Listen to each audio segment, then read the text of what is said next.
तो बताते चले इधर घाटाल में कभी पश्चिम मेदिनीपुर जिले के घाटाल उप महकमा के खरार नगर पालिका क्षेत्र के पानपाड़ा इलाके में कुछ दोस्तों ने मिलकर एक काली पूजा शुरू की थी। वहीं पूजा आज बदल चुकी है, जो एक पारंपरिक परंपरा बन चुकी है।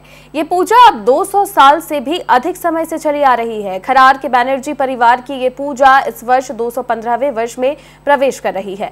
हर साल घर के आंगन में मिट्टी की मां काली की प्रतिमा बनाई जाती है, तो दीपान्विता अमावस्या के दिन बैनर्जी परिवार में ये पूजा बेहद धूमधाम से आयोजित होती है। घर के सभी सदस्य इस अवसर पर पूजा का आनंद उठाते हैं और प्रतिमा विसर्जन के दिन सिंदूर खेला में भी शामिल होते हैं। পুজো কিভাবে শুরু হয়েছিল? পুজো শুরু হয়েছিল যে আমার দাদু শরৎচন্দ্র বন্দ্যোপাধ্যায়ের মামা তারিণী মুখার্জির বাড়ি এটা। হ্যাঁ, তার কোনো ছেলেপুলে ছিল না, মেয়ে ছিল। সে তখন ভাগ্নেকে এখানে নিয়ে এসেছিল। সেটা হচ্ছে আমার দাদুর কথা। তবে দাদুর যে মামা ছিল তারিণী মুখার্জি, সে এই পুজোটা স্টার্ট করেছিল। হ্যাঁ, মানে আনুমানিক 1810 বা 12 এরকম হবে, ইংরাজি।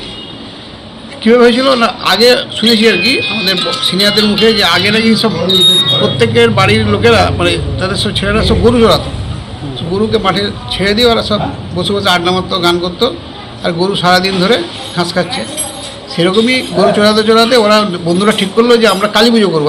আজকে কালী পুজো আছে, কালী পুজো করবো।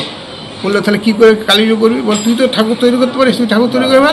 সে তারা ঠাকুর তৈরি বললো আর তুই আর খিচুড়ি হবে, বুঝলি, খিচুড়ি ভোগ দেওয়ার মাকে। সে এবারে বললো তাহলে তুই চাল ডাল এরা সব বন্ধুরা ঠিক করলো, যে যা বাড়ি থেকে নিয়ে এলো, নিয়ে এসে পুজোর আয়োজন করলো। রাত্রেবেলা পুজো হবে, এবারে ব্রাহ্মণ দিয়ে ঘর ডুবাতে যাচ্ছে। মোস্ট প্রবাবলি ওই দিকেই হবে, ওরা কোনো ওই শিলপুকুরের দিকেই হবে। ওই পুকুরে ওরা ঘর ডুবাতে গিয়ে দেখছে একটা শোল মাছ পাড়ে ওদের লাফাচ্ছে আর কি।